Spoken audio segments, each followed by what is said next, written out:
made this whole plan to like go see Cats and take fans. You and him? Yeah, me and Mewes. Yeah. We never did it, though. We never did it.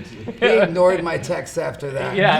I think it was that one selfie of me with my shirtless. I was like, let's go to Cats. This hole, interestingly enough, also has buttholes in it. Yeah. Clerks III, the asshole.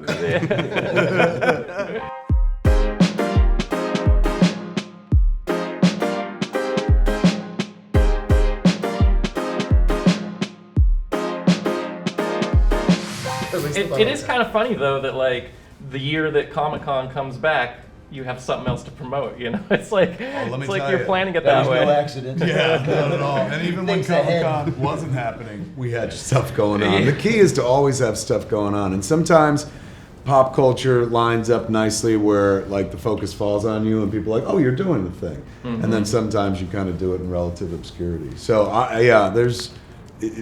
being here with something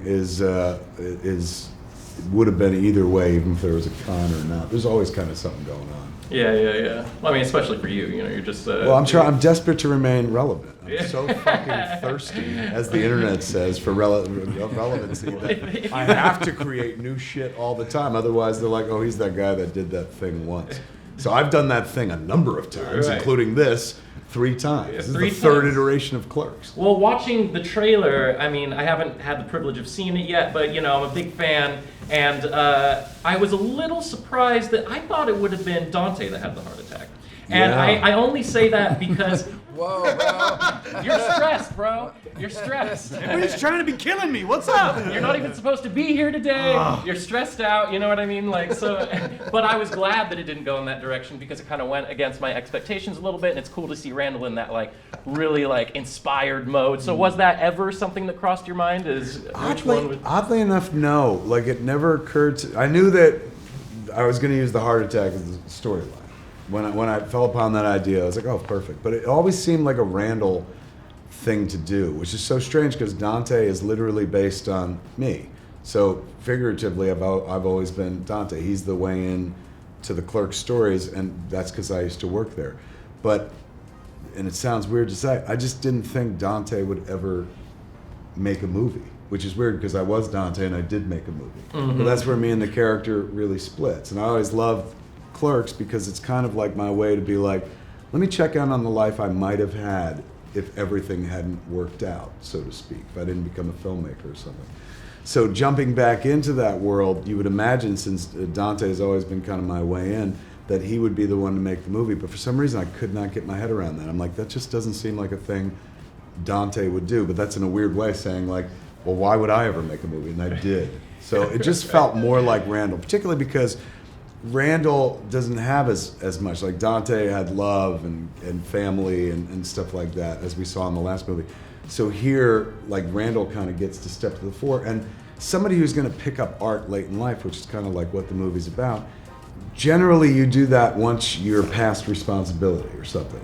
If you've got a family, you don't think about taking those risks. Randal has nothing to lose. He almost lost his life. So he's like, fuck it, I'm going to make an incredible life change right here in our world. That seemed more like a Randal thing to do than a Dante, so that's why we went in that direction. More changes to make, you know? Like, a little bit. I honestly, just like, do you buy that? Like, for some reason, I'm like, Dante would never make a movie. As the characters, I totally believe it. I mean, and if it wasn't going to be some sort of heart attack, it would have been definitely either Randal murdering Dante and burying him in the store, in the freezer. So I think this is a much... Stop talking about Clerks IV.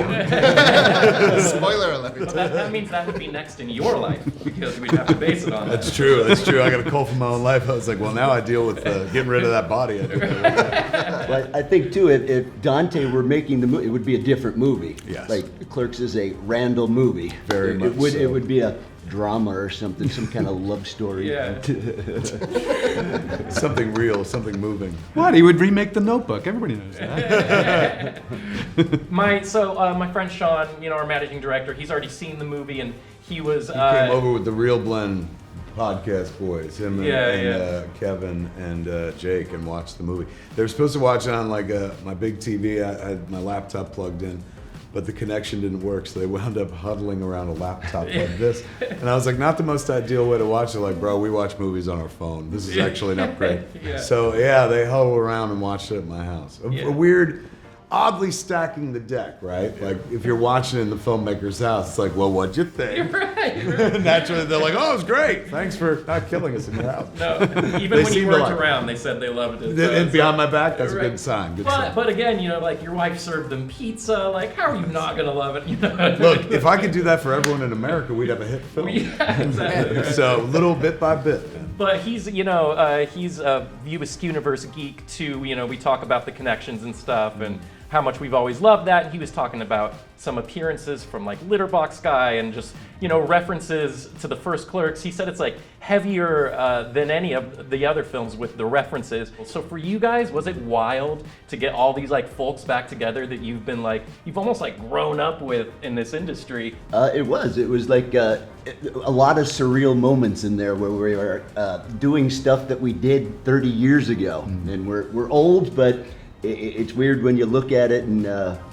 it was really weird. And seeing like some of the same people, like you got to remember these people aren't actors, and they all came in, stepped in, and were like amazing. It was a lot of fun. It would be fun on set where either the DP or Kevin would bring up, you know, HBO Max had the original Clerks on their stream, so we would literally freeze frame things to kind of match up shot for shot, and Kevin had posted on his social media the one shot where we're at the counter kind of thing, and you just see that kind of flashback thing where if someone came to me like 28, 30 years and go like, you're gonna be right here saying this exact thing. You're like, no! And like, that would mean I failed. I would love to go back and explain to Kevin Smith, as much as you hate Quick Stop, you will spend the rest of your life trying to get back here. As they walk right back into a TARDIS and then disappear. The scariest moment for me is when the acid wash jeans made an appearance. For some of us, they never left. I was just working them back into the culture. It almost made me feel like nostalgic, like seeing the hockey on the roof in the trailer. I was like, oh shit, you know what I mean? Like, were there any moments like that you were trying to throw back to that just never made it in? I mean, no. Honestly, I'm trying to think if there's anything. In retrospect, I realized like, oh, we could have done that. We missed that. But I feel like since we shot in New Jersey for the first time since the first movie, since Clerks, we shot the entire flick in New Jersey. We had access to most of the people who were still alive from the first movie, and that's pretty much like almost everybody. We're missing a dear member of our cast, but even the old people who were old in Clerks, like Joe Bagnall is the guy who's watching the cat take a shit. He owned the First Avenue Playhouse. He's still alive. He came back. He's like, I watched the cat take a shit again, and did it again. He's married to Donna Jean, who was an actress who in the first Clerks was Randal gets in a fight with, where he's like, I don't appreciate your ruse, man. She's still around. She was like, you know, we've known her for years and stuff, and she's something of a local celebrity on our local stage.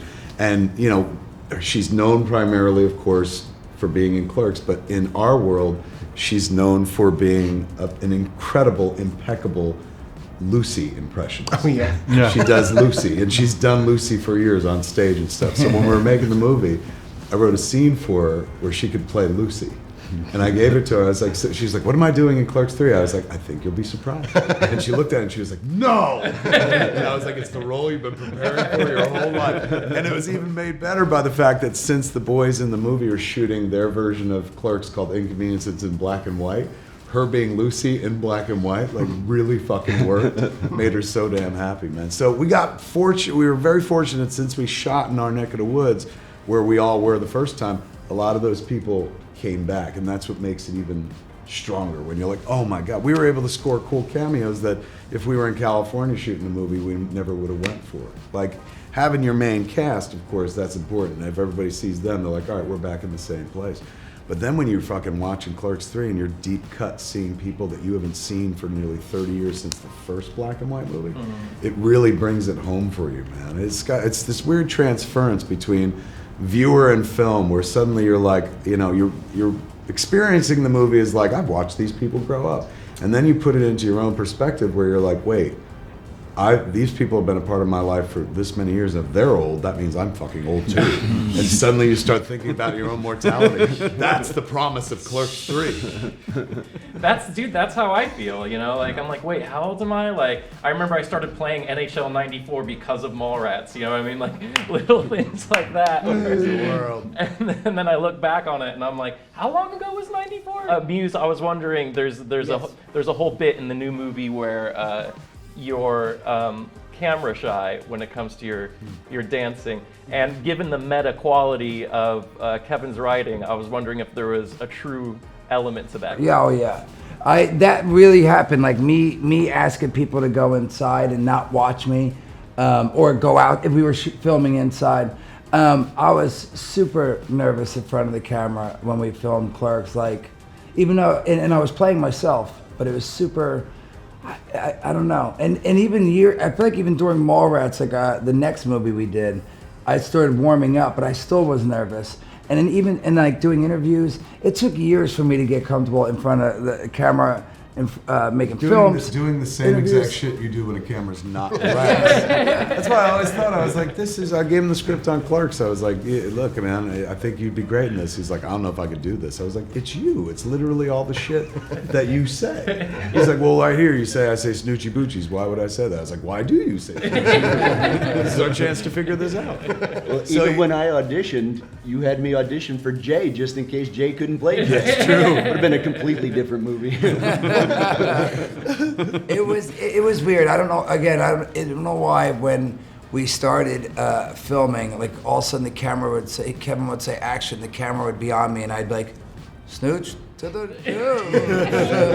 I don't know. I just feel like the camera was sucking my soul, man. We had an old reference for it, like back when we were kids. There was an episode of the Brady Bunch where Cindy Brady went on TV, and as soon as they turned the camera on, she did this. Oh, I remember that. Jay was very much Cindy Brady for the first two movies because he'd be sitting there like, snooch to the nooch. You're like, action. He's like, and then you're like, cut. He's like, snooch to the nooch. Timing was off. Same with if you go back and watch Kevin's Q&As. He used to pull me up on stage during the Q&As. Yeah. And people would be like, yeah, and I'd be like, hey, and Kevin would ask me something, and I'd be like, good. Thank you. They're used to seeing him be so chatty in the movies. I think that when he would show up, they would be like, here he comes, he's gonna say something funny, and he would say nothing. He became Silent Bob. In real life, our dynamic is very reversed. I tend to do a lot of the talking, and he sits there idly waiting for me to stop talking. But he's become such a great raconteur over the years because he's gone out by himself and done Jason Mewes' amusing stories that periodically I'll be on a stage with him and just forget that, oh yeah, you're not the kid anymore that I have to like put my hand up like a puppet and say snooch to the nooch. He knows how to be himself in public and for a living when the cameras are on, when the cameras are off. Of everything that I've done in my career, Jay's career is one of the things I'm proudest of. Because it's my career is unlikely, but his career is really fucking unlikely. And together we made it. There's something really sweet about, like in 2019, the Chinese theater had us put our handprints and our feet prints in the cement, and we got to do it together. And if I was never going to get into that courtyard as Kevin Smith, the director, but I got in as Jay and Silent Bob. So I kind of got in on Jason's heels, man. Next, we're going for the star, and then I want to be wax characters. You know, That's the his wax thing. museum. He's like, And then the Pulitzer The Prize. trifecta. No, that's too ridiculous. Yeah, no, there's the trifecta: the wax museum, wax characters. I don't think that's the trifecta for anybody but you, but I think it's adorable that you're like, and then the pinnacle, wax figures. That's your EGOT. It's like- That's Jay-Z. You got it there.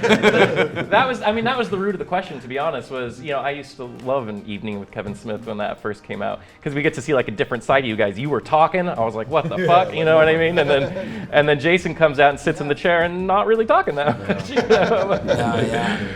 But It took a while. In the beginning, it was like we would say with Jay, it was kind of like putting peanut butter in his mouth and pushing him in front of the camera so that he'd stumble out and be like, and then we could just put words in it later on. Snooch, not my nooch. The Mr. Ed School of Acting.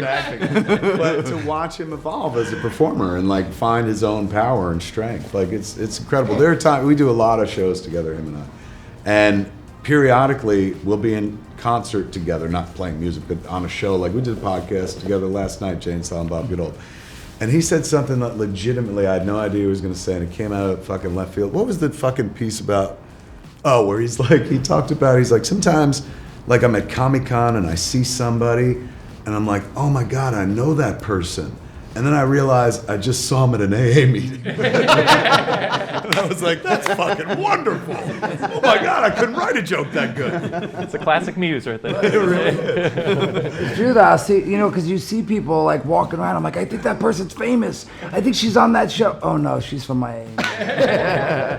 Even sometimes I forget Brian's name and stuff. I'm like, Dante. Just point at Jeff. Yeah, he just pointed at me. Case in point. I had to coach myself not to call them Dante and Randall, but I don't know them. You know what I mean? It's So true. You got an excuse. None. He knows the truth.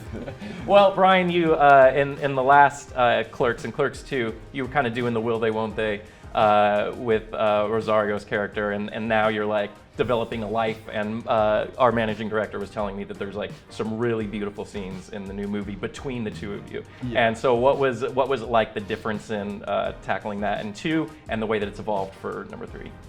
2, it was, she was full time into the script. We were there the entire movie. This, we're seeing segments of their life in the relationship that has traveled 15 years and seeing where they are now as adults. As we last left them off, there was a hideous love child on the way. And so you see their relationship grow in a very deepened sense. And of course, that's incredible heavy lifting on the Rosario Dawson part of things. Why is the love child hideous? That's Remember the if fucking reference. Randall was like, hideous fucking chick? That's an answer. Oh, awesome, man. You got into the conversation. You're like, wait, I really want to know why the child is ugly. This plot point seems important. Did I see you at an AA meeting? It's been really great. It was awesome to work with her again. We had her for a very limited time, but the time that we had with her was absolutely platinum gold. It That was a so big difference. Absolutely beautiful. It's like it condensed it into like, these moments count. Let's make it. And so I personally really wanted them to count, and she did too. And we worked. It's like working with Jeff. Anytime I get in proximity with Jeff, it doesn't take long. We're back into rhythms. It's the same thing with Rosario, and that's just a testament to her professionalism. But there's just this kind of thing that I really enjoy working with her. I really love these characters. I really love this universe, that it just brought it. Yeah, her inclusion in the franchise itself is so cool. But speaking of Jeff, I mean, like, Randall confessed his love in Clerks II. You know what I mean? It finally all That's came why they out. fucked in Clerks 3. Don't give it away. Was the donkey involved in that? Or is it... so how has that changed the dynamic between the two of them? Are they a little more honest with each other this time around? There is, it's true, like by the end of the last movie, there was an emotional, kind of, I would say Randall lets his guard down and shows that he's not just like a rapid fire joke, cynical machine or something like that, that there's a human being underneath. And we keep going with that. Like, that was honestly the genesis for Clerks 3. It's my favorite moment in all the Clerks movies, these two in jail fighting, and Randall's like, I'd buy the Quick Stop and reopen it myself. And I was like, I would love to live in a movie like that for 90 minutes. And it took me a while to get here, and that's what Clerks 3 is. It's about their very emotional relationship. It's a marriage of sorts. Yeah, well, I love the emotional trajectory of the movies in general. I grew up watching you guys, and I'm 33, and here I am interviewing you, still watching you guys, and this is a fucking delight, man. You've done it. This interview is more about what a success you became. That's it. I made it. Like, since we've been 30 years, you came from a place and you got to a place. Big round of applause for him. Well done.